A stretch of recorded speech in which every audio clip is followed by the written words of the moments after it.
Greetings, happy Tuesday. Lots to get to today here on BlazeTV radio and podcast. My name is Steve Deace. His name is Todd Erzin. Over there is Aaron McIntyre coming up a little bit later on today. We're going to talk about human trafficking and the border. There's a brand new film out by one of our contributors here on BlazeTV. Jaco Booyens has a brand new film out about the scourge of human trafficking. He'll talk to us about it here at the bottom of this hour. We'll get into some fake news or not next hour, as well as Pop Culture Tuesday. We have, I think now, last time we discussed this, we had made the determination 1939 was the greatest singular year ever for movies. When your first three entries are Gone with the Wind, Wizard of Oz, and Mr. Smith Goes to Washington, it's a little bit like it doesn't matter who your fourth and fifth pitchers are if you're starting off with Curt Schilling and Randy Johnson in a 7-game series, right? It's kind of over at that point, fair? Sure. But we have a submission for a year that may challenge it. And it's actually a year that you and I are old enough to remember very well. And it also shows just how far the entire movie industry has plunged. All right, so we'll get into that for Pop Culture Tuesday a little bit later on. Whenever we introduce a brand new partner here on the show, I always like to lead off with that and give them an extra special welcome and thank them for entrusting their message with us and you and our audience. And that's our friends over at Collective. There's a lot of you in our audience now that have a side hustle here. You're an entrepreneur there. You're a freelancer here. Maybe you're a consultant, a software developer, a coach, photographer, content creator, graphic designer, any number of other specialities out there. And you want to be focused on your passion and profit and not paperwork. That's why you want to get to know Collective. They're the all-in-one financial solution for freelancers, contractors, self-employed entrepreneurs, taxes, bookkeeping, accounting, even payroll. All right. So if you've, especially if you are anywhere north of 60 grand in profits, they're definitely somebody you want to talk to. If you've already made money but don't have an S corp set up for you right now, through June 13th, Collective can save you thousands of dollars on taxes still in 2023 because they're able to backdate your S corp election to January 1. All right. In fact, Collective members save on average about $10,000 per year on taxes with this structure. So Collective, it's the membership that easily pays for itself and then some. So make sure you act before June 13th to save potentially thousands of dollars on your 2023 taxes. Just go to collective.com to save on your taxes this year, even your personal taxes. That's collective.com. Once again, collective.com. And with that, let us begin, as we always do, with Aaron's rundown of what happened while we were away. What happened while we were away, brought to you by It's Pretty Obvious at this point. We begin with these two stories, which are really just the same story. Target has partnered with UK-based Satanist designer Brawlen on its new Pride collection, which features a Cure Transphobia sweatshirt, which bears the message, Cure Transphobia, not trans people, and other related items. As reported by Breitbart, Brawlen mixes its affinity for Satanism with its pro-LGBT activism, boasting on its Instagram page, quote, Satan loves you and respects who you are. You're important and valuable in this world, and you deserve to treat yourself with love and respect. LGBT plus people are often referred to being a product of Satan or going against God's will, so fine, we'll hang with Satan instead. Again, Target is partnering with this brand. Meanwhile, in Los Angeles, the Dodgers of Major League Baseball announced recently that a group called Sisters of Perpetual Indulgence would not be honored during the team's Pride Night in June. That was, for the time, a rare step back towards sanity. Sisters of Perpetual Indulgence are a group of homosexual men who dress up as nuns or caricatures of Jesus Christ and are overtly blasphemous. Like, that's their thing. They just damn themselves to hell because it's Tuesday. And the Dodgers said they weren't going to be honored at Pride Night until yesterday, when the Dodgers reversed course and apologized for the offense they caused by not including the blasphemers in their Pride Night lineup. It's It's pretty obvious what this is. It's a rival religion and a religion of dominion and power at that. Moving on, in Washington, D.C., this guy's name is Sai Varshith Kendula, a Missouri man who drove a U-Haul truck into barricades in front of the White House this morning before police stopped him, searched the truck, and unfurled a swastika flag neatly beside the truck for reporters to photograph. As the Columbia Bugle pointed out, the FBI is even doing diversity hires for false flags now. Donald Trump reacted to Senator Tim Scott's announcement that he's running for president. In a post on Truth Social, Trump says, quote, "Good luck to Senator Tim Scott in entering the Republican presidential primary race. It's rapidly loading up with lots of people, and Tim is a big step up from Ron DeSanctimonious, who is totally unelectable. I got opportunity zones done with Tim, a big deal that has been highly successful. Good luck, Tim." In Arizona, Carrie Lake has lost her appeal over her Arizona gubernatorial election loss. Maricopa County Superior Court Judge Peter A. Thompson ruled Monday that Lake failed to prove misconduct from members of any state election board, let alone misconduct that could have impacted the election results. The judge said the court does not find clear and convincing evidence or a preponderance of evidence that such misconduct did in fact affect the result of the 2022 general election by a competent mathematical basis, end quote. A rando Democrat activist named Aisha went on MSNBC yesterday to talk about Florida. You know, I just took my family to spring break in Florida recently, and I think about all of the folks who traveled there for sun and joy and peace and restoration.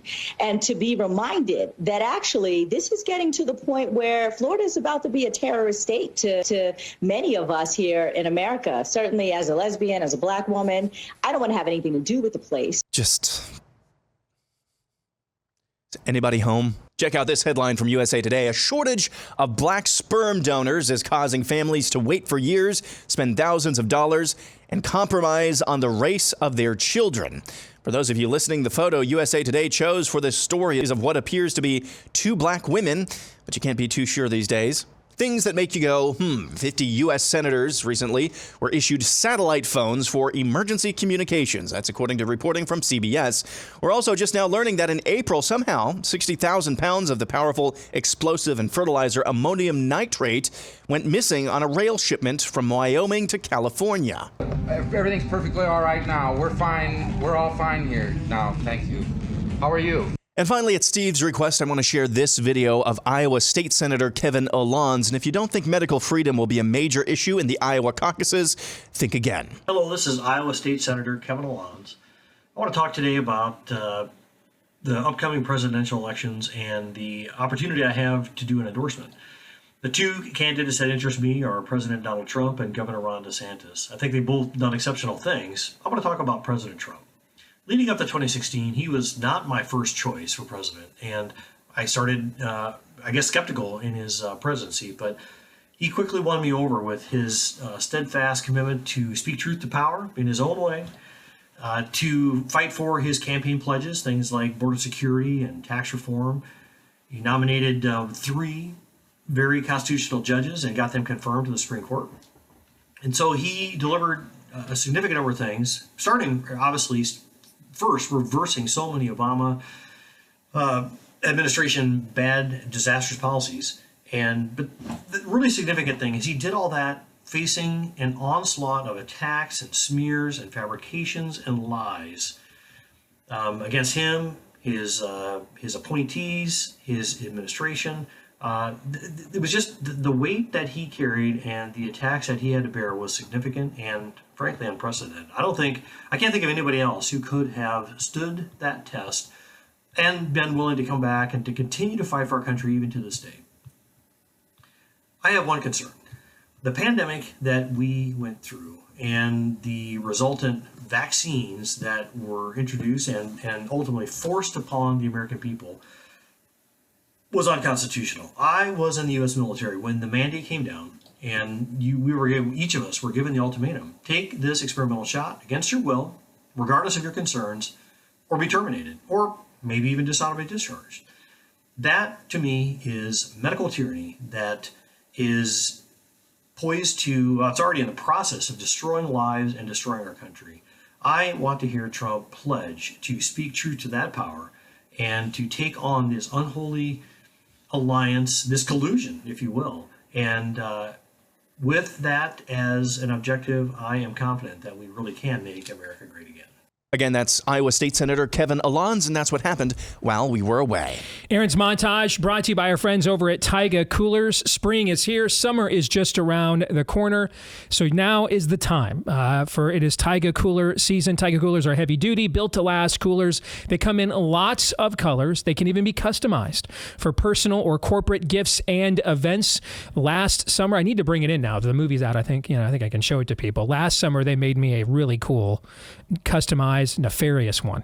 And I mean, it's really sweet. So I should bring that in and let people take a look at that. So just get a sample of the outstanding work that they do. Best of all, by the way, they make sure to keep your food and drinks really cool as well. Veteran-owned company, made entirely in the USA, employing actual Americans. If you want to get a new cooler, go to taigacoolers.com. TAIGA, taigacoolers.com. Pick one out. They'll design one for you.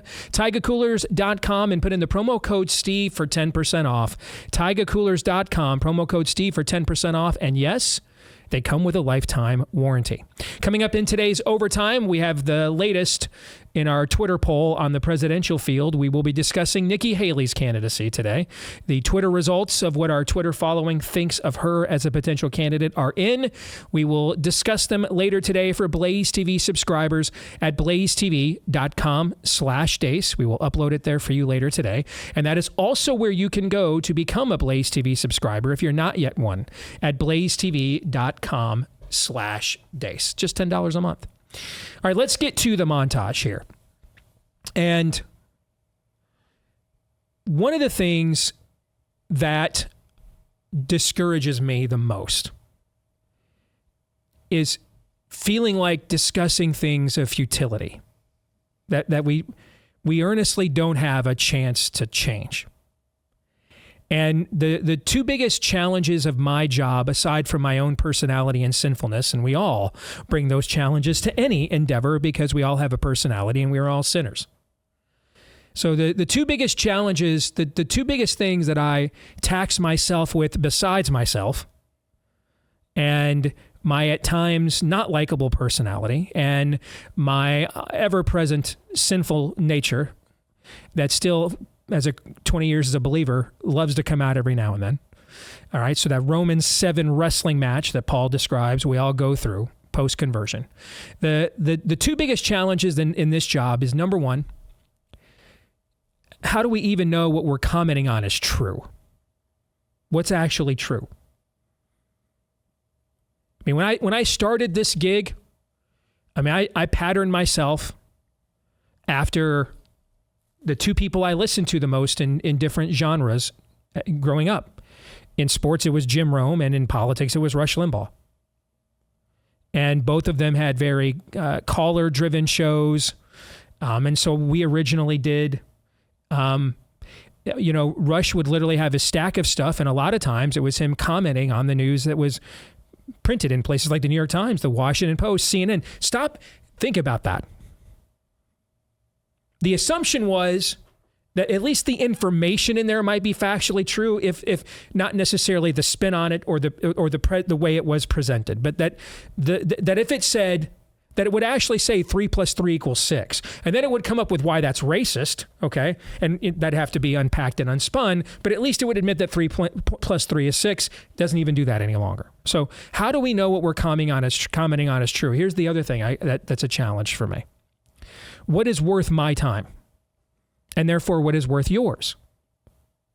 I only get so much time to annoy, mostly pester, often, sometimes educate and inspire you. I only get so much time. You only have so much time, aside from all the other claims on your time, to do something meaningful and worthwhile as a believer, as a patriot, as a citizen. Right? Time is the one thing they're not making anything more of. And so we're also called to redeem the time. And so what is a worthwhile thing? I'll give you an example, the debt ceiling. We have not had one meaningful conversation about it. And I have to tell you, if one of my very best friends was not in Congress right now trying to use this as a platform to do any amount of good whatsoever, see that as Chip Roy, I wouldn't even entertain the concept of talking about it because I find the entire thing futile. The whole conversation about defaulting, there's no default. Just send the president the money for the interest. Say that's what you have to run the government. Put it on him. If he wants to shut the government down for woke gov, he can sell that to the American people. But they're not going to do that because that would take actual conviction, preparation. So we're going to do this dance that is largely and completely and totally meaningless before we cave.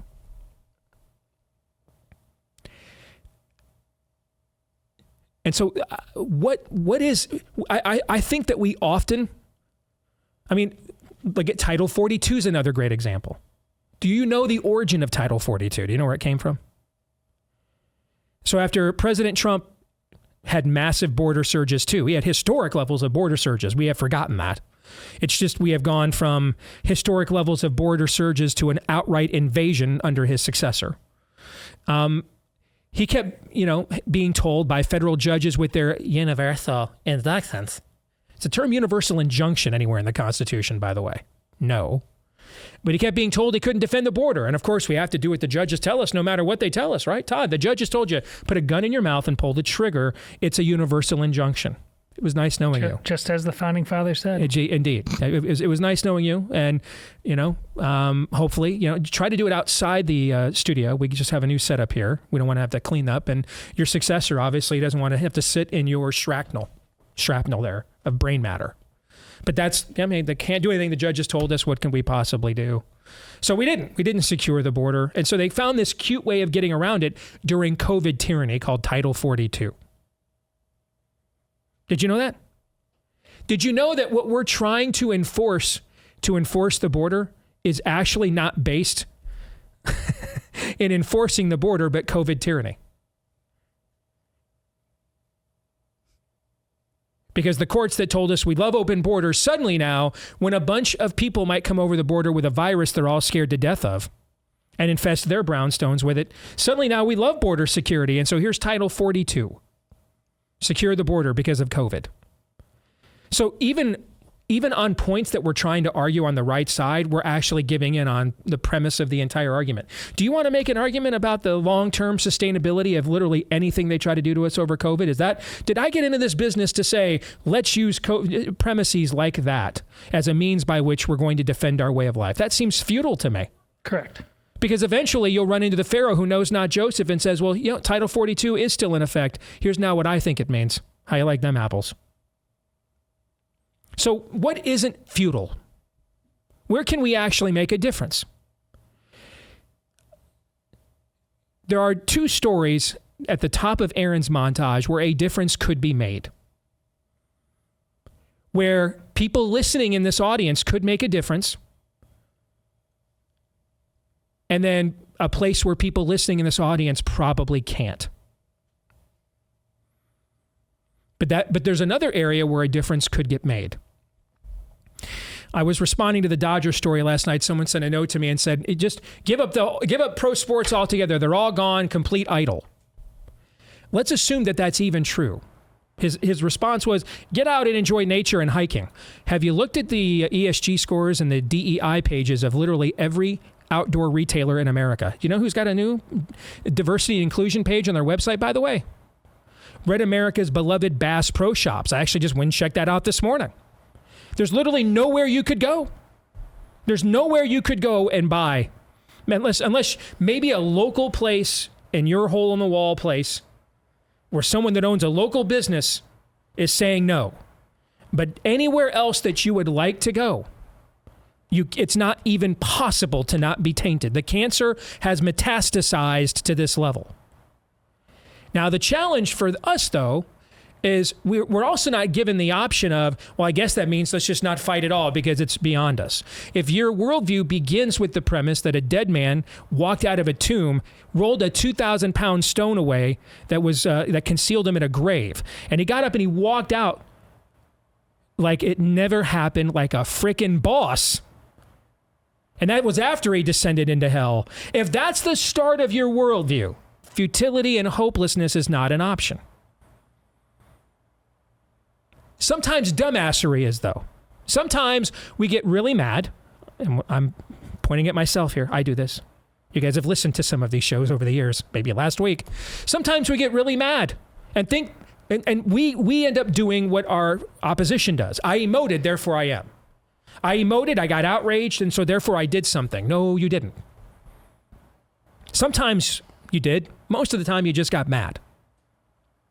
So like there is no meaningful way. The Los Angeles Dodgers are right in the heart of the belly of the beast.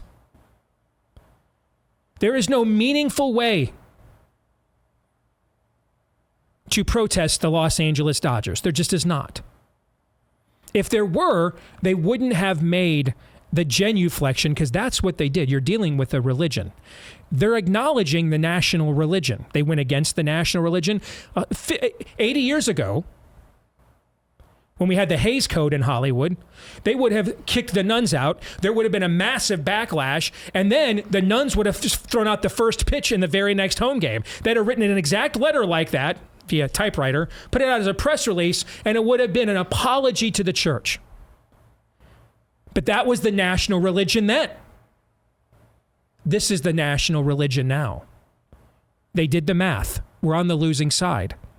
That doesn't mean, by the way, that there is no pressure point at all, but it is not going to come with some mass boycott of a product located in a part of the country that is literally the headquarters for the demonic exporting of every terrible idea that we could possibly think of. Now, if we were talking this was the Kansas City Royals that done it, I'd have a completely different take. Because is Missouri the same as California? No. Completely different. But we're not talking about the Kansas City Royals. We're talking about a place that hates you and is proud of it and institutionalizes it.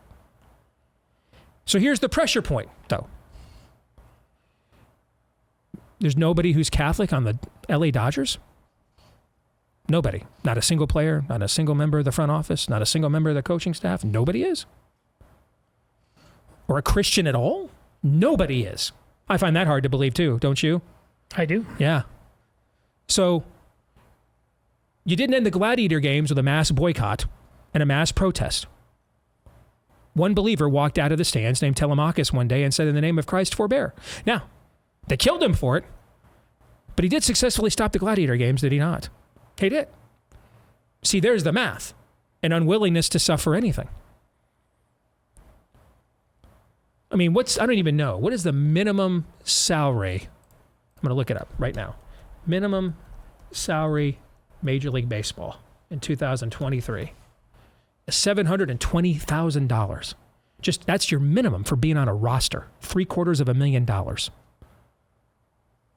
What is the average salary in Major League Baseball in 2023? The average salary, let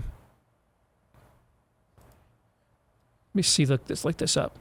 It's up 11% from last year. And the average salary in Major League Baseball is $4.9 million. That's the average.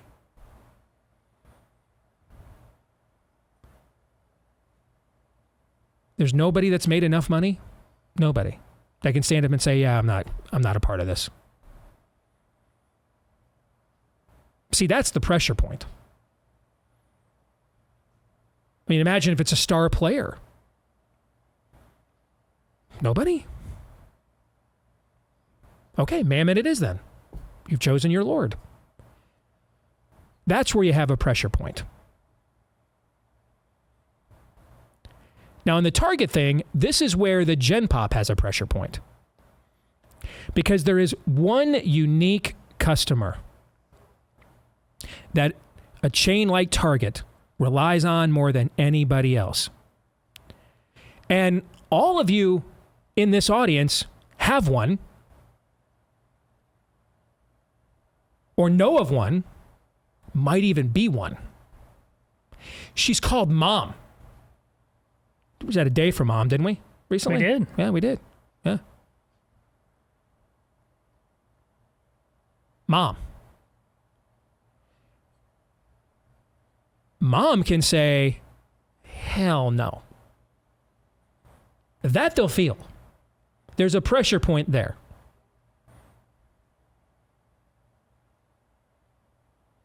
But this idea that you're just going to boycott everything, you can't. Some of you right now are listening because you don't want to buy us on BlazeTV, so you're listening for free on iTunes, which is owned by whom? Apple. They with us on anything? No. Literally anything. Literally freaking anything. And do they get to place some ads on our podcast? Do they get any ad inventory on our podcast? Do we have any control what those ads are? Are they able to put ads in front of us on our podcast on iTunes that might be a complete and total bastardization of what we believe in? Absolutely. There's nowhere to run. There is nowhere to hide. There is nowhere to go. You can try monasteries again. We gave that a shot. And then what we ended up, we brought our total depravity to those too. There is no escape point. The cancer is too deep. So you have to look at where you have pressure points. So let's look at the Catholic Church, a leadership-driven church, correct? Oh, yes. Okay. There's an archdiocese, I would imagine, in Los Angeles, California, the second largest city and one of the most powerful country in the world, that happens to, by the way, bear a Catholic image within its very own name. Fair? Yeah. So I would imagine that there's some form of a diocese there, right? Yes. Yeah. It has issued a statement. Other than that, I don't know what has happened. Have they called on any of the Catholic players on the team to stand with the church? Like I said, I don't know yet, but I hope they do all of the above. See, that's where the pressure point is. That's where the pressure point is. Target's a little bit of a different pressure point. You are, many of you in this audience, pardon the pun, the target audience. That's where there is a pressure point. And I want to make sure when we discuss these things, I think there's a lot of things we say and talk about in conservative media because these are the approved talking points from Team GOP, or this is what will land us on Fox tonight. I think a lot of people sometimes just get lazy and that's why sometimes shows just all talk about the same issues all the time from the same perspective, just a different tone of voice. But we're losing a country here. You live in a fully post-Christian era. You have very limited power. Did I say you had none? No, but you have very limited power. The most limited power believers have ever had in the history of this country. So it's about being very strategic in the ways that you go about using it. Look at what happened in the civil rights movement. They boycotted one very specific industry, the buses. That's where they had a pressure point. They were more marginalized than you are. You can vote. Now, they may not count your vote, particularly if you live in Maricopa County, Arizona, but you at least get to go to the polls. They couldn't. Well, they had to take a poll test, a poll tax. They were more marginalized than you are now. And even they had pressure points where they could exert that pressure. We want to make like these grand statements. And I think it's because the emotion and calling into our favorite show or getting on social media and being a part of the right-wing counter outrage crowd and echo chamber makes us feel like we accomplished something in a short amount of time. It doesn't. Here's what you can accomplish in a short amount of time. If you're a mom, I'm not shopping at Target right now. I'm going somewhere else. You can accomplish that. Here's what you can accomplish. Bud Light sucks anyway, so I didn't need another reason not to buy it. You can do that. Here's what you can accomplish.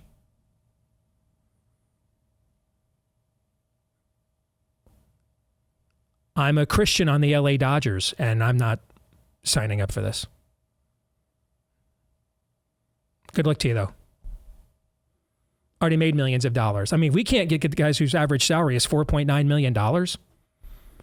You can't get those guys to stand up for our way of life. Then get thee to a nunnery at this point. We're all wasting our time. I mean, isn't that the excuse we often make out here in the cheap seats? We can't lose our jobs. We can't afford it, right? I live paycheck to paycheck. That would be a lot of people in an audience like this, right? Yes. Or like we just talked about with the collective, I'm an entrepreneur. I'm a small business owner. I don't have millions of dollars of discretionary income. These guys do. The average Major League Baseball salary is $4.9 million. The Dodgers have the 6th highest payroll in Major League Baseball, which has no salary cap. If you can't get those guys to say, yeah, that's going to be a no for me, dog, then let's just, stop wasting all of our collective time here and get busy living, or, as the case may be, get busy dying.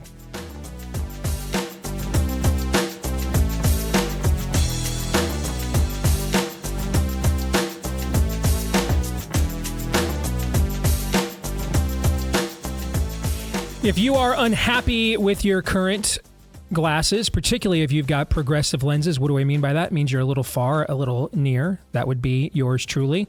That's why you want to check out our friends over at Better Spectacles, a conservative American company. They're offering Rodenstock eyewear, the world's gold standard, exclusively available for wide purchase and sale here in the U.S. for the first time. And they also make you not have to get the dorky frames anymore. That's the other cool thing about Rodenstock and Better Spectacles, that partnership. You don't have to wear the dorky frames. You can wear the cool kid frames that people that just have the regular stigmatisms get to wear as well. All right, so if you want to schedule one of their teleoptical appointments, you don't have to even leave your home. Don't settle. Go to betterspectacles.com/Steve. They're offering you an introductory discount of 61% off their progressive eyewear. Plus, the Rodenstock frames are free. If you're wondering what those look like, that's what I'm wearing today, right here on the show. Great eyeglasses, change lives. Go to betterspectacles.com/Steve. Once again, that's betterspectacles.com/Steve. Get that massive 61% introductory discount. Recently had a chance to watch a movie produced by one of our contributors here on BlazeTV. Jaco Booyens is here with us here on the show. It is good to see you, brother. How you been? Steve, so good to be with you. Thank you, man. You bet. The name of the film, very subtle. Sex Nation is the name of the movie. Tell us what it's about and why you chose to make it. Yeah, Steve. Firstly, congratulations on Nefarious and for the work you do. And your voice is such an incredible voice to our nation in this time. Sex Nation is a film that we had to produce. 28 years fighting sex trafficking for us. 1994, it started with my sister being trafficked. And we're at a place now where media is so powerful, where we have to engage media in this conversation and bring awareness to people. So we take a journey from 1933, Steve, all the way to 2023. And we highlight the moral fall of America, which results in sex trafficking of children, and how America fell morally and how to restore it is the purpose of this film. And so to walk people through, sometimes we need to look at our history, Steve, and I know you're a believer of that, and let history speak for itself, the good, the bad, the ugly, the indifferent, and learn from it so that we don't make the same mistakes going forward. But there's a reason we are where we are today. We not just by happenstance. We just didn't arrive at, sexualizing children and, cutting off body parts. Unfortunately, as Americans, we've bought into the immoral culture and we've looked the other way for too long. We are being told as an immigration policy right now, Jaco, we're being told that you have to be willing. You need people to work below market value to pick your vegetables. We've literally seen Democrats have literally said this, to pick your vegetables, and therefore they have to risk their daughters getting kidnapped at the border by drug cartels and then sold off to human traffickers so that they can come and pick your vegetables at below market value. We are literally articulating that as an immigration policy. You mentioned what's going on with Drag Queen Storytime Hour and everything else. I think a lot of people are feeling as if they just woke up and someone Thanos snapped and this place went insane. Yeah. As you mentioned, your movie argues against that. What were some of the inflection points that got us to the point we are now? Yeah, in 1933, John Dewey was one of the key signers of the Humanist Manifesto. And what people don't know is Dewey befriended Joseph Stalin. Stalin kind of educated Dewey. Dewey came back and said, hey, the American public education system should look a lot more like Stalin's public education. So we've been undergirded in public education with Marxism and secular humanism from the start, from 1933. Then, of course, we celebrate Alfred Kinsey in the 40s and the 50s. He writes the new sexual manifesto for America and in the world's youth. And then you sprinkle in a little bit of the other players, Steve, like the World Health Organization, UNESCO with the United Nations, CICUS and Planned Parenthood. And they, over time, eroded the nuclear family. First, remember, they asked, what is a marriage?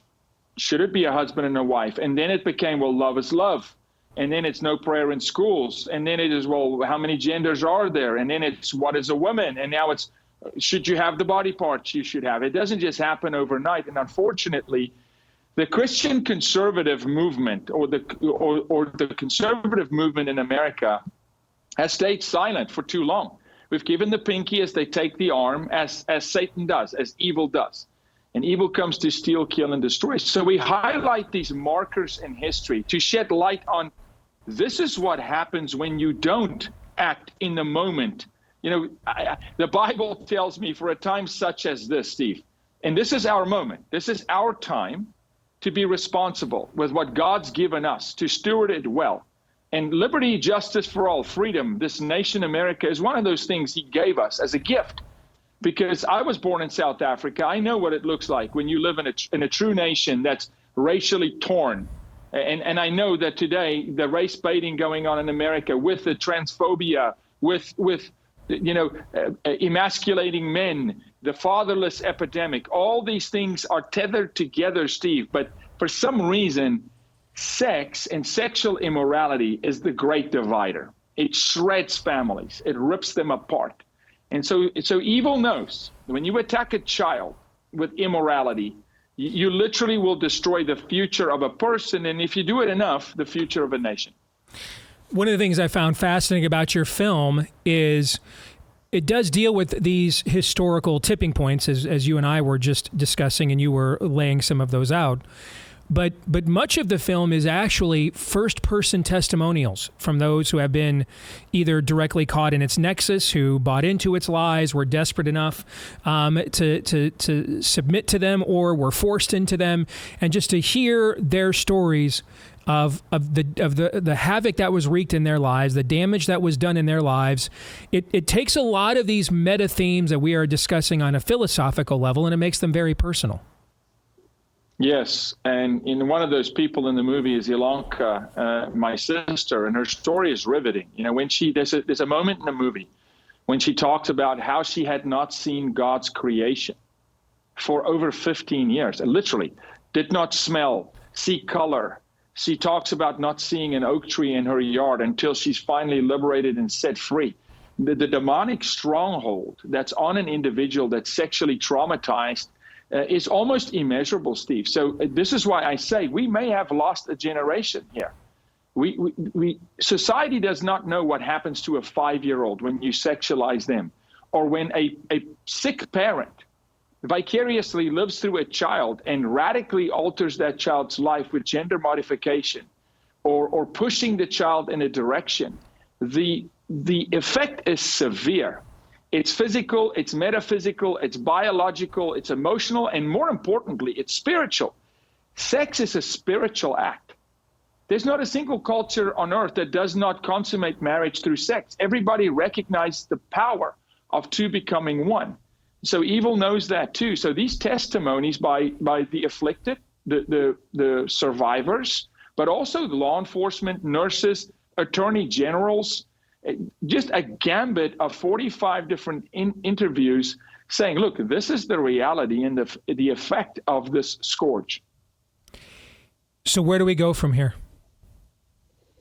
We go to a place where we stop looking at the White House to solve our civil problems, Steve. We were, in fact, the only nation on earth set up the way we can still, to a degree, self-govern. We have leadership in our states. The White House, regardless of who fills that seat, is not the Messiah. I don't care what name you fill in there or what party. That person doesn't fix this issue. This is a moral issue where the American man predominantly has fallen, victim to pornography.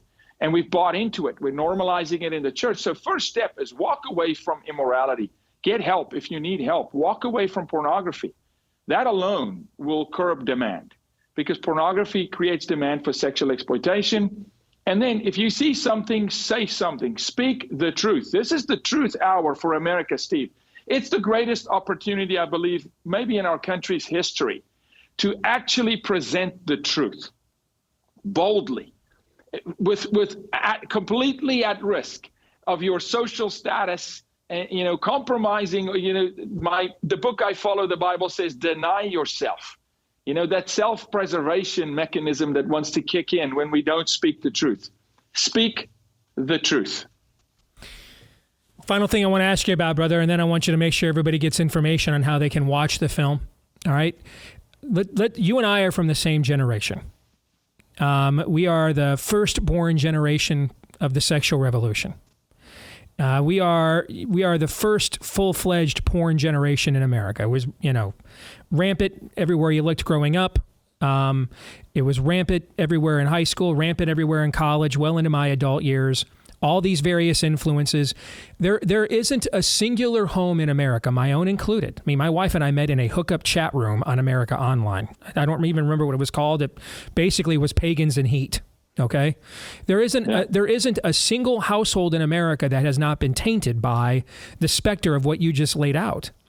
And so there's a lot of people that feel as if I don't have the moral wherewithal to speak out against this. I mean, I've succumbed. I'm stained by some of this.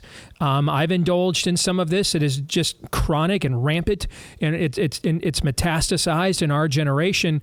And so everybody's kind of afraid of, if I'm going to come forward and speak on this, then, the skeletons in my closet will then later on be used against me. And those are kind of things that are done to keep us silent from coming forth and speaking out. What would you say about that? I love that question. Yeah, our faith, Steve, you and I, men of faith, and I so honor you as a father and a husband and a man of faith. Our faith literally tells us that by the word of our testimony, people will know the truth. And it's this great deception that if you're somehow broken, now you're disqualified from speaking truth. If somehow you're struggling with attack or with temptation, or you've succumbed to temptation, now you're disqualified. And it's quite the opposite. You who have dealt with this, who are in the fight, are most qualified to speak of its destruction. That's why the testimonies in that movie is so powerful. The individual who are in pornography today, what more powerful voice for that person to speak? And there's one of those testimonies in the film by a man named Brett who said, listen, it completely consumed me, controlled my mind, my brain. I objectified every human being. This is why a guy that came from prison is most effective in prison ministry, because he understands the language. He speaks from that vantage point, that perspective. So I want to tell people the struggles and the trials you've gone through actually qualifies you. But just speak the truth. Talk to your sons about your struggles. They learn far more from your failures and your struggles than your victories. Son, let me tell you my struggle. I struggled with this. You, Dad? Yes, son. And it almost destroyed me. If it wasn't for your mother and for God, I would have been destroyed. I would have been in prison. From that, we can actually be a light to people, Steve. So they're not disqualified. The trial actually qualifies us. Very well said, brother. That's very eloquent. Where can people find the movie and watch it? SexNationFilm.com, SexNationFilm.com. And Steve, we have what's called watch parties, where people can host a watch party in their home to bring awareness to their local community, because I really believe we fight this thing bottom up, not top down. It's grassroots, home by home, community by community. Thank you so much. You bet. SexNationFilm.com. Good to see you, brother. Take care. God bless you. God bless you. Thank you. You bet. SexNationFilm.com is where you want to go. Gentlemen, your thoughts on that conversation? Well, he's a man who understands what time it is. I'm reminded of The Untouchables when Sean Connery's very last breaths. I used to ask Elias, what are you prepared to do? And there are no excuses. Amazingly, what a failure of the church to convince people that they are not good enough to speak up about him and what he has prepared for them because they're sinners. This is the whole point. You're saved from your sin. The Bible is me. St. Paul should have never opened his trap. The God, we are so utterly broken. Yeah, what was he on the road to Damascus to do? It wasn't to have Christians over for tea and crumpets. To murder people. Yes. Yeah. This is exhausting. Our church is stupid. Aaron, you should just rack that 80-year-old Hindu dude who talked about what if the people are retarded.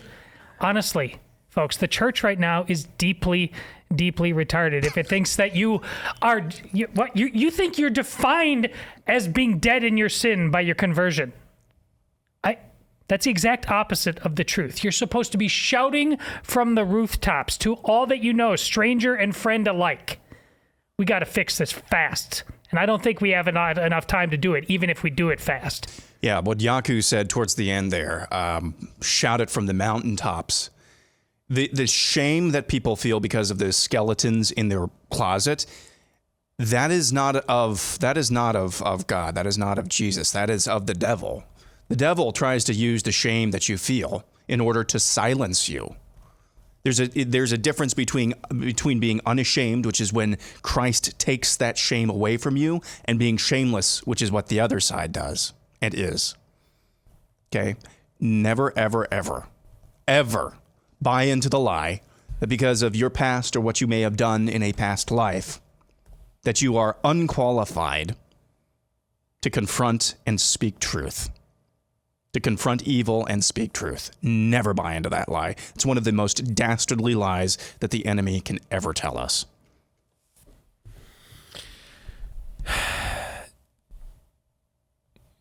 I used a word earlier, futile. Choosing topics that are futile, that don't go anywhere. Showing outrages and actions that are futile and don't go anywhere. Even when God is rebuking us, he doesn't speak a language of futility. And it's not a coincidence that the prevailing wisdom of a culture that doesn't want to be confronted and held accountable is to create an atmosphere where no one feels as if they are morally qualified to confront it and hold it accountable. That's not a coincidence. That's a feedback loop.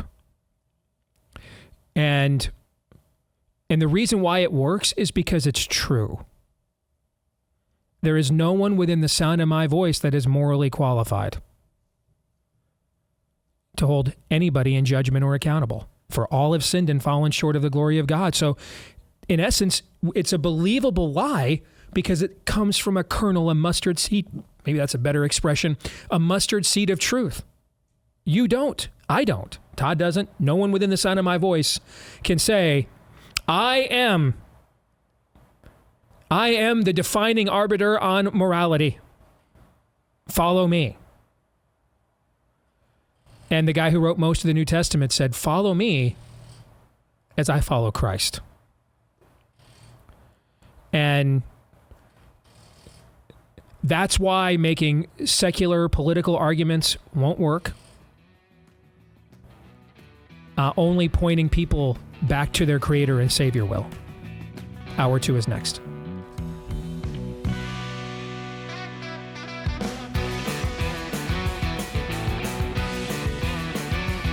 All right, back here with Hour 2, live and on demand, right here on Blaze TV, radio, and podcast. My name is Steve Deace. His name is Aaron McIntyre. His name is Todd Erzin. Her name is now Anastasia Hibbs. I keep having to remember that. I was not ready. You never introduced me at the beginning, so I was just sitting here like staring off into space. I thought I'd put you on the spot. Just see how it went. Hi, guys. There she is. She'll be joining us here in a moment. We'll have Fake News or Not coming up later in this segment as well. Next segment, Pop Culture Tuesday. I think we have a new and strong contender for greatest movie year of all time. And I kind of can't believe you and I, Todd, forgot this year. Because it's like I think we're forgetting a lot. I think we're going to do this segment again next week because we're forgetting a lot of years. But the 1939 sets a bar, okay? And we didn't even get to the color version of Robin Hood. It's not Douglas Fairbanks or Clark Gable. Who else was like another famous, swashbuckling, movie star from that era? Okay, it plays Robin Hood in that film. We didn't even get to that. I mean, your first three movies are basically Hey Jude, Stairway to Heaven, and, pick your next greatest rock and roll song. When those are the first three movies, you just kind of stop the conversation right there. But 1989, dude, wait till we go through that list. That is a year. And it just goes to show, have you seen the new reviews that are out from the Cannes Film Festival for the final Indiana Jones? Have you guys seen these? Yeah. They're dreadful.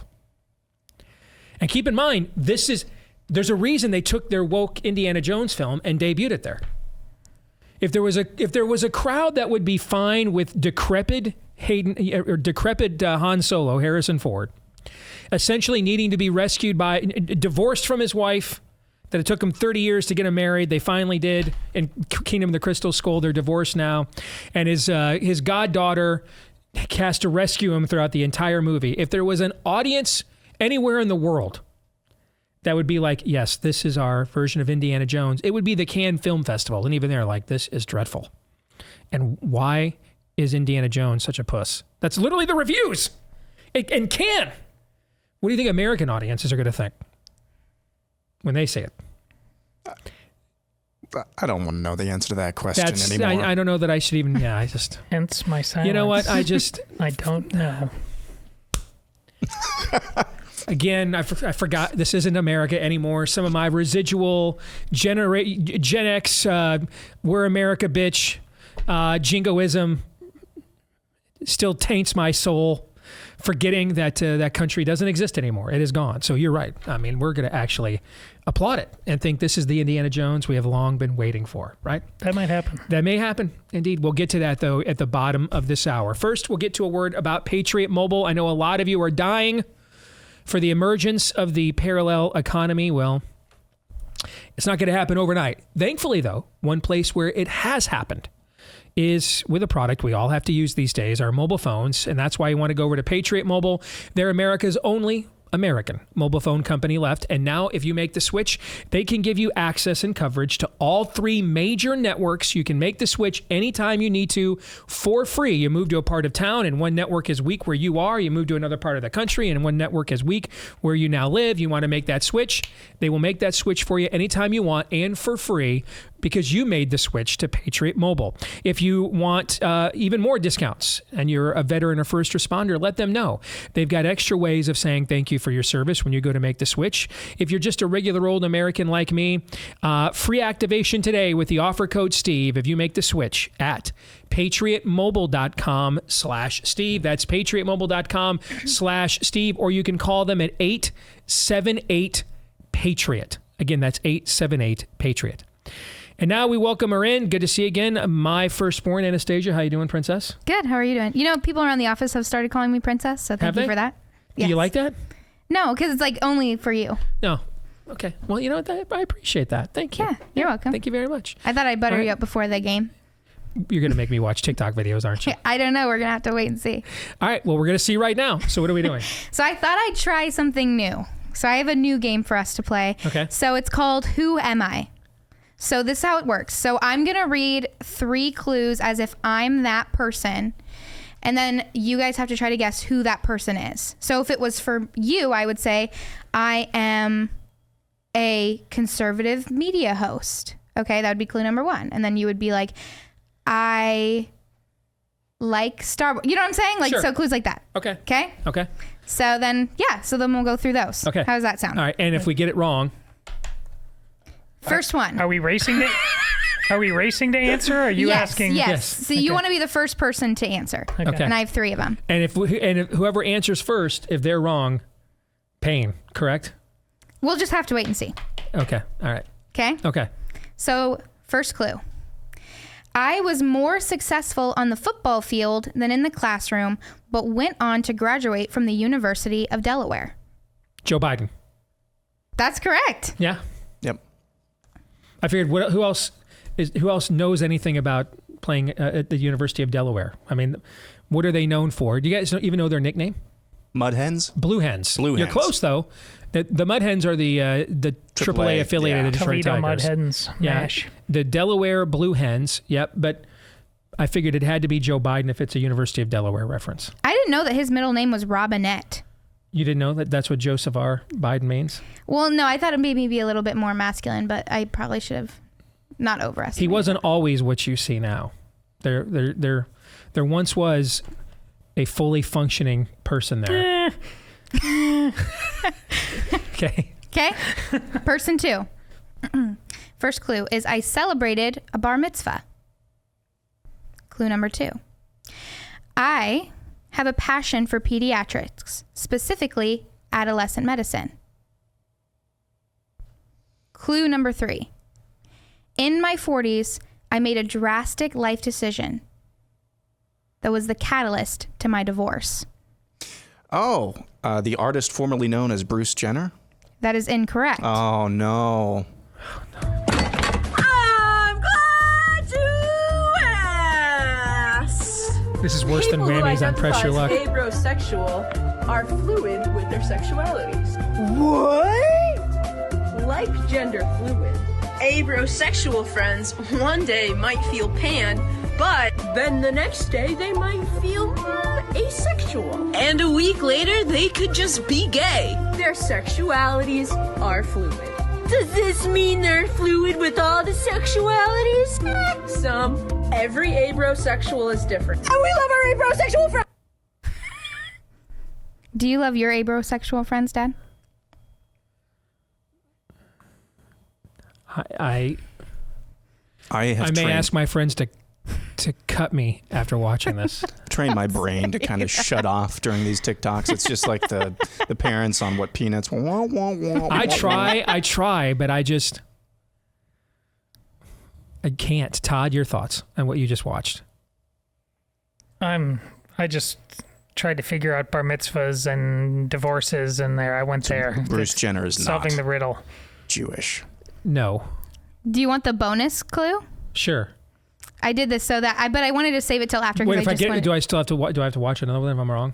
No, I won't make you Okay. guys do Okay. that. All right. I'm the 17th Assistant Secretary for Health. Oh, Dick Levine. That is correct. Gosh. Monsieur Rachel Levine. How did I not get good old Dick Levine? It continues to blow my mind. I think it was Mark Milley and Dick Levine played high school football together. Are you kidding me? Together on the same team? I believe it was Mark Milley. Yeah, it was one of those 5-star generals on the same team. What were the nut checks like in that locker room, do you think? Anna, what's next? Oh my gosh. I zone out during that. That's what I zone out during. Last one. Clue number 1. I grew up in Manhattan where I was the captain of the basketball team. Clue number 2. When I grew up in Brooklyn, my family ran a neighborhood pharmacy. I know who this is. Okay. You want to guess or you want the next clue? Dr. Anthony Fauci. That is correct. Ding, ding, ding. Thank you, Aaron.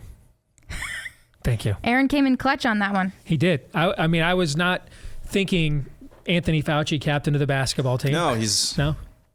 It didn't really register with me until that final one that this is not really who am I, it's all the worst people. That's what you're doing Yes, here. yes. Now, That should just be the name of the game then, I guess. Yes.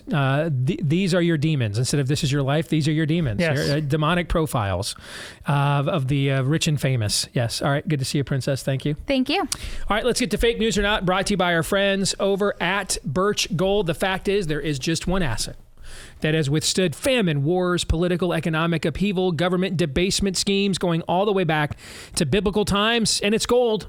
And right now, you can own it in a tax-sheltered retirement account with the help of our folks over at Birch Gold. That's right, Birch Gold will help you convert an existing IRA or 401k, maybe even from a previous employer, into an IRA in gold. And the best part, you won't pay a penny out of pocket. That's right. You won't pay a penny out of pocket. Just text Steve, that's my name, Steve, to 989-898, 989-898 for your free info kit on gold. They'll walk you through the entire process. Find out firsthand why they've got an A+ rating with a Better Business Bureau and thousands of happy customers. Text Steve to 989-898. That's text Steve to 989-898 for your free info kit on gold. And with that, it is time for some fake news or not. Gentlemen, the unraveling of Fox News continues. And of course, this has been the dominant, with really no peer, the dominant media institution on the right, the dominant messaging institution. It has essentially been the gatekeeper of the American right. They alone control the levers to the Overton window on the right. And ultimately, if you were a Republican or a conservative media figure, the number one goal was what would play on Fox, what would get me on Fox, what will keep me on Fox, what will get me kicked off of Fox. And now we have seen in recent years digital challengers to their hegemony on the right, people like us here at the Blaze, our friends over the Daily Wire. Those are the two largest digital platforms on the right. Daily Wire, by the way, announcing today that they're going to follow what they did with Matt Walsh and put all of their shows now available to watch for free on Twitter. So interesting development there. But while there was challenges to Fox's hegemony, its hegemony largely remained in place, although weakened, but it still had no real peer until it has begun self-immolating here in recent weeks. Really, this has been an accelerated self-immolation, beginning with the Dominion settlement. We'll get to more about that here in a moment. The firing of Tucker Carlson, and now you can tell there's always a stage in an insurgency when it becomes obvious now that the empowered party is really in peril. And that you hit that stage when the next layer of resistance, people that either didn't want to be known as resistance, were quietly known as resistance, or maybe were personally sympathetic to the resistance, but wouldn't dare join it because it was a fool's errand, suddenly hop on the bandwagon. When you talk about venerable institutions on the American right, even older than Fox News is the Heritage Foundation. The Daily Signal is the Heritage Foundation's news arm. It published this story yesterday. Headline: Leaked policy exposes Fox News' stances on woke ideology. This is the Heritage Foundation punching Fox News in the throat. Fox News employees are allowed to use bathrooms that align with their gender identity rather than their biological sex, and permitted to dress in alignment with their preferred gender. They must also be addressed by their preferred names and pronouns in the workplace. These are just a few of the policies outlined in the company handbook dated to January of 2021, a copy of which was shared with the Daily Signal. If you're not in our industry, then I don't know. And if you're not like a real conservative ecosystem nerd, like you're really interested in the intricacies and the relationships here in our movement/industry, then I can't possibly communicate to you what this means to see the Heritage Foundation doing this to Fox News. This is Brutus in the Senate kind of stuff, except this is now Caesar stabbing Brutus, not the other way around. I mean, this is extraordinary. The revelations come amid conservative consternation at Fox Digital's use of activist language like, quote, gender-affirming care in stories on its website, as well as the consistent use of female pronouns for biological males like TikTok celebrity Dylan Mulvaney and swimmer Leah, formerly known as Will Thomas. Fox also drew strong backlash. If I told you that this was a story we broke at the Blaze, would you believe it word for word? Or Breitbart? Sure you would. But we have institution on institution crime here.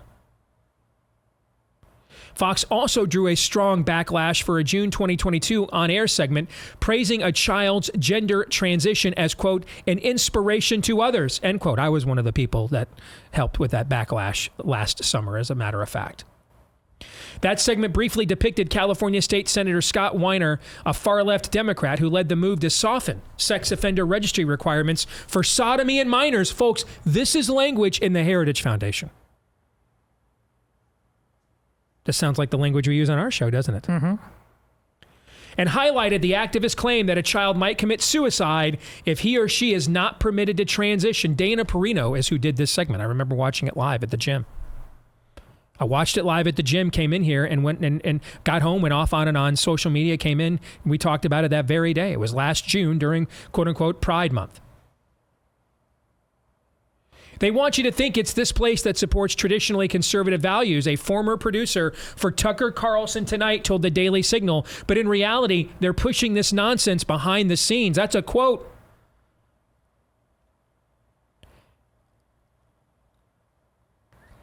I mean, the Heritage Foundation is one of the most impressive conservative institutions if you visit Washington, D.C. Maybe the most impressive. Certainly the most venerable. This is them now picking up the language of the insurgency on the right. That is a sign that people are smelling the weakness over at Fox News. It is now more safe than ever before to come out and chastise them and criticize them. The veneer of inevitability. Fox was like Thanos, I am inevitable. That balloon has popped. A source who still works at Fox News told the Heritage Foundation's Daily Signal that after Carlson's show was canceled in April, producers for the new 8 p.m. Fox News Tonight program were told not to bash Dylan Mulvaney. That directive came from high-level executives, the sources said. People are doing the math. They've seen the decline in the ratings. They see it's a dying technology. Fox has a dying audience to go along with the dying technology. They're not afraid now. That's when insurgencies become revolutions. When you go from the people that are the most committed to the battle against the established realm, regardless of its chances of success. And now suddenly people are like, Like Rocky once said, he bleeds like I bleed. They're not inevitable. They're not a strong tower. They bleed like everyone else bleeds. And boy, howdy, have they been bleeding since they fired Tucker on April 24th. The ratings bleeding at Fox continues, folks. Continues. Fox did not respond. And by the way, this is my favorite line in the whole piece is this line. Fox News did not respond to the Daily Signal's multiple requests for comment. We're in your mentions. We're at you. We're not scared. We're not intimidated. You don't hold the levers of power you used to have. Maybe you do, but you know what? You look weak enough. We've seen the bully take a punch. Let's find out. You ain't all that. I saw Matt Walsh yesterday try to launch a boycott of Fox News, claiming he's been told he is blacklisted from the channel because of his positions on Training Madness. Under the category gender transition, the Fox Employee Handbook promises that the company is dedicated to, quote, expanding and strengthening efforts to sustain a more inclusive work environment. The Fox Employee Handbook is posted on Workday, where employees can see company guidelines or policies, a former employee told the Daily Signal. Employees who are transitioning their gender have the right to be open about their transition if they so choose, the policy says, and to work in an environment free of harassment, discrimination, or retaliation, and without fear of consequence or transphobia for living openly. This is the Fox News Employee Handbook. And we're not learning about it because somebody I know at Fox leaked it to me, and I've got nothing to lose. I've been blacklisted there for years. This isn't something on Breitbart. This is the Heritage Foundation dunking on Fox News. Citing the Human Rights Campaign, one of the most prominent LGBTQ organizations in the country, the Fox Handbook defines a slew of rainbow jihad terms, including cisgender, gender expression, gender fluid, gender identity, gender nonconforming, gender transition, LGBTQ, non-binary, and transgender. For the past several years, Fox has received a perfect score on the Human Rights Campaign's Corporate Equality Index.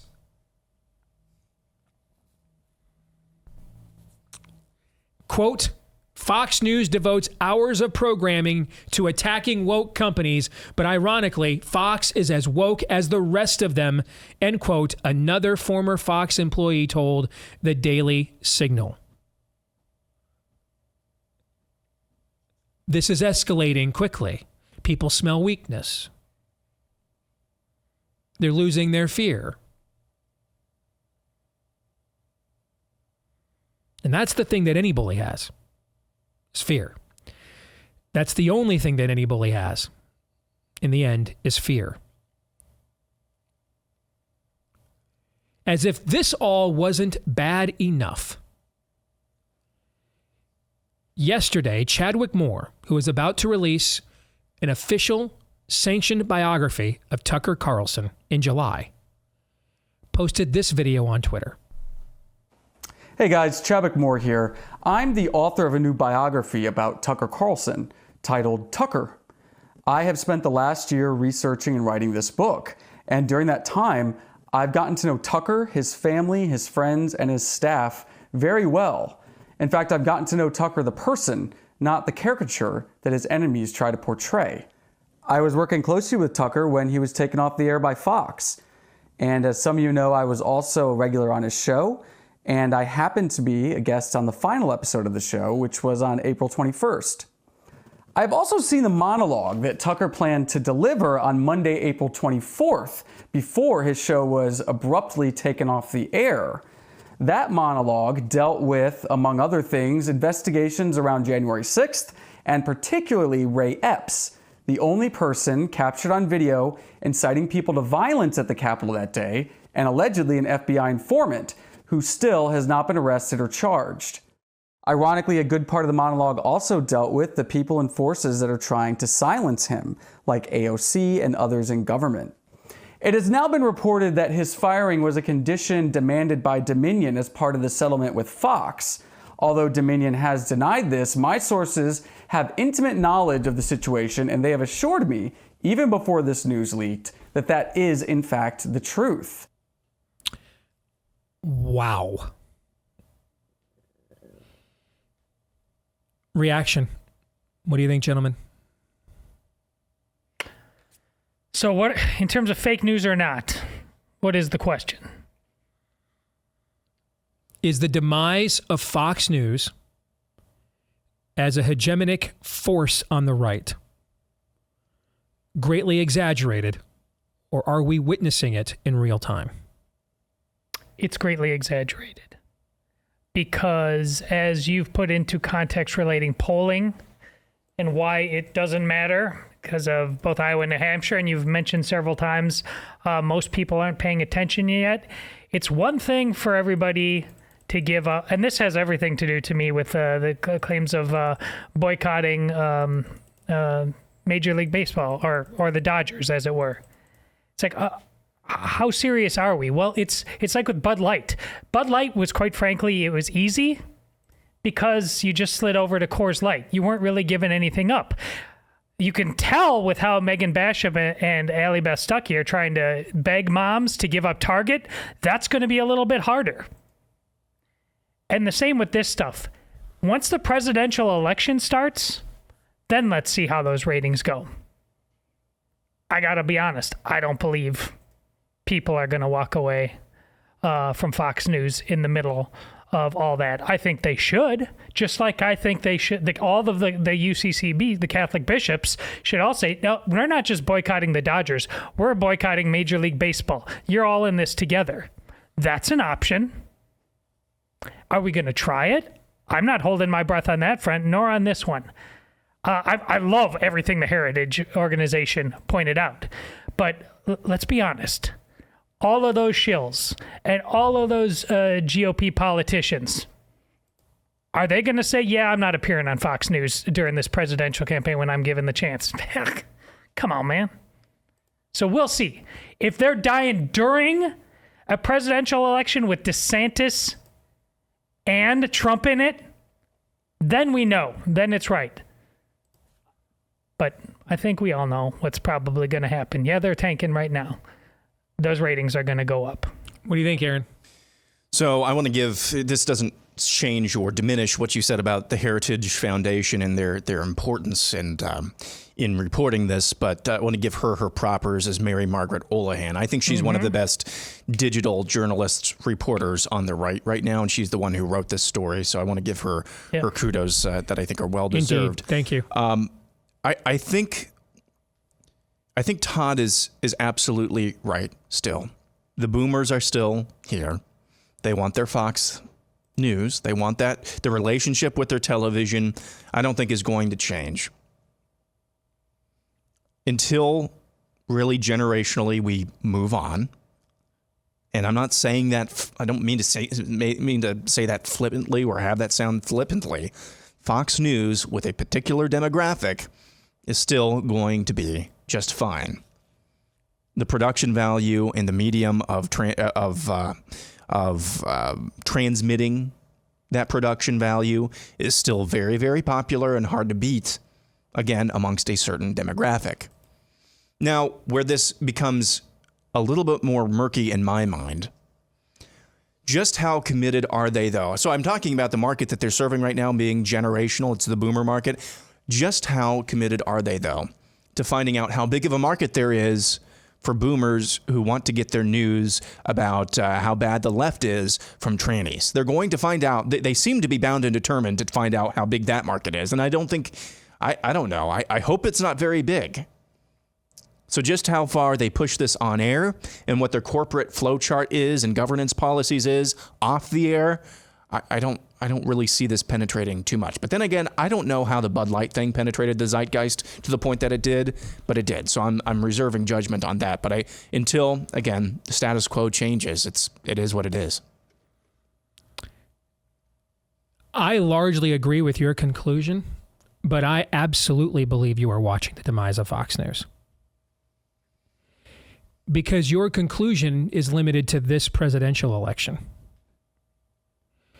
But when you look at this long term, the damage they have done to their brand, the ability of the Suns to sell this off once they take over, and who their brand is, I think it's incalculable. And you've already seen that in terms of their market cap and their stock value. I think with the audience you're talking about, most of them, once we get into the presidential election, I agree, most of them will come back. Most of them are also, though, on their last lap around the track. And the 25 to 54-year-olds that will soon take their place have abandoned Fox in droves. And I don't believe they'll come back. I don't think they're going to come back in terms of the technology anyway, but certainly not this way. And I think what you're watching is entities like the Heritage Foundation and us and Daily Wire and others are positioning themselves for what is going to happen in the next 3 to 5 years here on the right, if we last that long.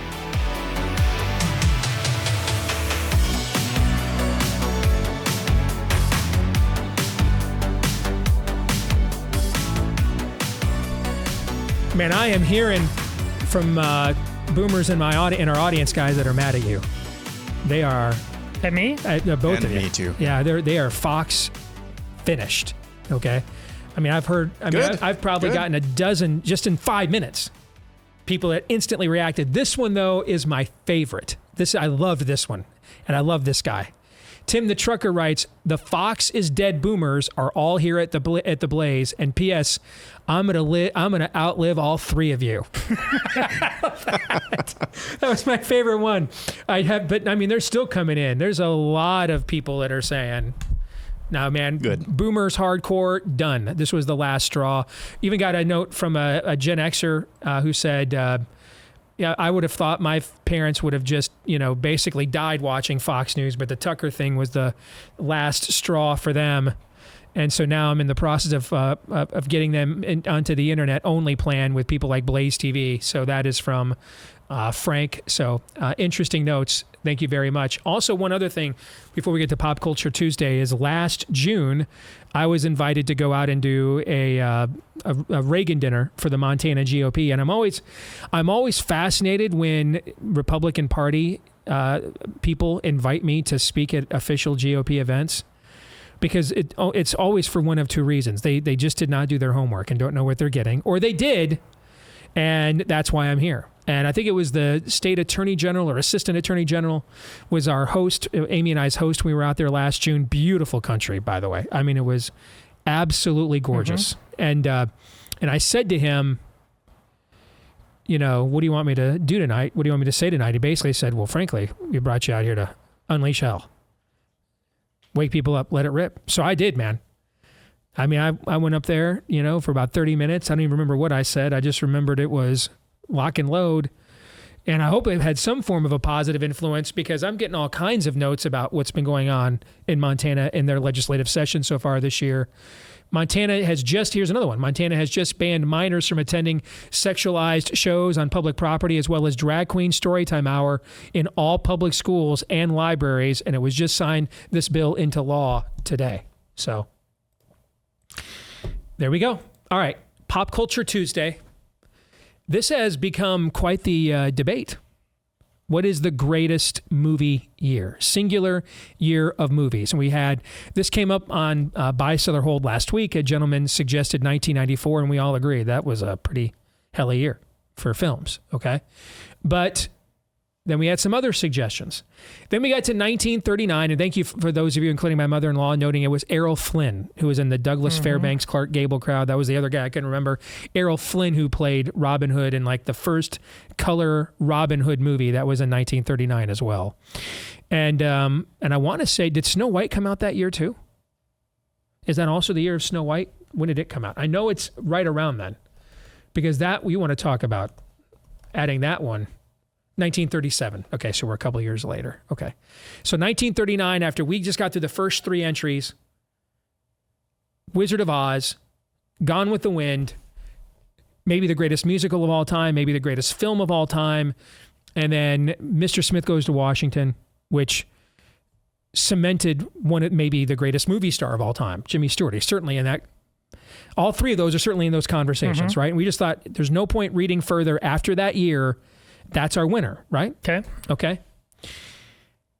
Entering into the fray is Joe Durfee, who wants to nominate 1989. And I have to tell you, this year is banger after banger, okay? I mean, this list is something. First of all, the movie that at the time was the #1 grossing film of all time in cinematic history. Tim Burton's Batman, 1989. Back to the Future 2, Lethal Weapon 2, which I think is the best movie in that entire franchise. Indiana Jones and the Last Crusade came out in 1989. Christmas Vacation came out in 1989. One of the most popular Disney movies ever, which also led to one of my favorite childhood memories of my boy Noah, who now has hairier legs than me and a deeper voice. But when he was a little dude, man, and we took him to Disney, and the girls were small, and we spared no expense, and we went and had the princess breakfast in the castle. And so we took Zoe and Anna to have the princess dinner or breakfast in the castle, and they got all dressed up, and Noah came along. And dude, when Ariel came over to our table with that red hair, that I don't know what was redder, her hair or Noah's cheeks, dude. The blushing on that dude. Okay. All right. And that's when I knew right there, this man has good taste. Okay. He's gonna be okay. All right. The Little Mermaid also came out in 1989. Field of Dreams came out in 1989. You look at like the undercard of movies. Dead Poets Society, tremendous film. Parenthood, tremendous film. Uncle Buck, tremendous film. Glory came out in 1989. This dude is a year. This is a freaking Glory's year. Not the undercard. That's arguably the greatest movie that might be the best movie on the entire list. I agree with you on that. this might be better than 1939. This might be the singular. I would have been like a sophomore in high school. So this might be this is going to give it some run for its money. Is 1989? Do you remember the Crimson Tide? Or that came in the 90s. When was Hunt for Red October? Because that was 1990. So you're close. Okay. Yeah, it came out the next year, 1990. You're close though. Yeah. Did you mention Honey, I Shrunk the Kids? I didn't even mention that. No. Weekend at Bernie's. Weekend at Bernie's, a cult classic. We are literally living Weekend at Bernie's out right now in the U.S. presidency. A prophetic film that is literally the Biden presidency, Weekend at Bernie's. This is a year. Have we now discovered the new champion year for movies ever? No. You sure about that? Yeah. Because the depth here is incredible. I mean, there may not be, there is no Gone with the Wind or Wizard of Oz. But if you're not going to have Randy Johnson and Curt Schilling at the head of your pitching rotation, then you're what? Am I thinking of like the 67 or 68 Orioles where everybody won 20 games, the entire starting rotation? Isn't that what this is? I mean, that's an entire rotation of 20 game winners. I mean, this is a hell of a year for movies. Yeah, it's got a dark horse quality to it. I mean, the three, you got Glory, you got Last Crusade, and you've got Field of Dreams. Those are the top three, in my estimation, that you mentioned there. That's really strong. If Tim Burton Batman is your fourth best movie of the year, that's a pretty good year. If that's number 4, and we can maybe debate: was it even better than Lethal Weapon 2? Because I do think that's the best movie in that series. Is it better than Dead Poets Society? I don't really care which one you take, but I think it's a photo finish one way or another. I think it's that close. I would love to see a short 7-game playoff series with the top of the rotation from 1939 going against the depth of rotation in 1989. So basically the 2001 Arizona Diamondbacks with Randy Johnson and Curt Schilling in their primes who could throw a no-hitter on any given night versus, that the year that the Orioles had every starter had 20 wins that year. See, I think our difference is that you this is Pop Culture Tuesday. Your sense of pop culture scale has more pop in it than mine does. Mm-hmm. I think in terms of weighing film as just art that stands the test of time, that holds up past generation, there's a lot of quality in there. There's just also a lot Ghostbusters 2, Bill and Ted's Excellent Adventure, also came out in 1989. See, that you're making my point, and that's not helping. I mean, Bill and which one did you just say? The very first one came out in 1980. Bill and Ted? Yeah. See that? The first one. See that? Yeah. I mean, all due respect to Keanu Reeves starting off, that's not like... But if that's like the 16th best movie in a given year from a pop culture standpoint, that's a pretty good year. If we're saying Tim Burton's Batman, which did for special effects in the fantasy realm, much of what you see in comic book movies today, just like Star Wars changed the way all sci-fi movies were made henceforth, what Tim Burton did with Batman changed the way all fantasy movies were made henceforth. If that's at a minimum the 4th or 5th best film of the year, and it was the all-time box office winner the year that it came out, that's a pretty good year, dude. I'm not saying it's not a pretty good year, but there's not a single movie in there that's a tentpole, arguably in the greatest 10 to 20 of all time. Fair. I don't see how you have one that is... But there ain't no Spawn, Insane, and Pray for Rain though either. Like you're not getting a day off against that rotation. I'm not talking it down. I'm just not going to give it the greatest ever because my standards are pretty high for that. All right. So Aaron, as someone who wasn't even alive when either one of these years that are in contest right now, what say you? So, like I said, I think it's a photo finish. I would give the edge to 1989. I think 1989 is playing Moneyball well. 1939 is still trying to just, they're just getting the big names. Now, they're big names, they're good players, but I think the depth and the width, I think, of 1989 overcomes 39. Now, I don't think you would ever get a 1989, at least not in that year, if you hadn't had the successes laid by the films we mentioned from 1939, 50 years prior. But I just think there are way too many solid to great films in 1989 to hold a candle. Okay. Could you make it maybe Oscar nominees in 89? Is this an analogy, Todd, that you would get as a baseball guy? What was the year that the Seattle Mariners won like 120 games or something?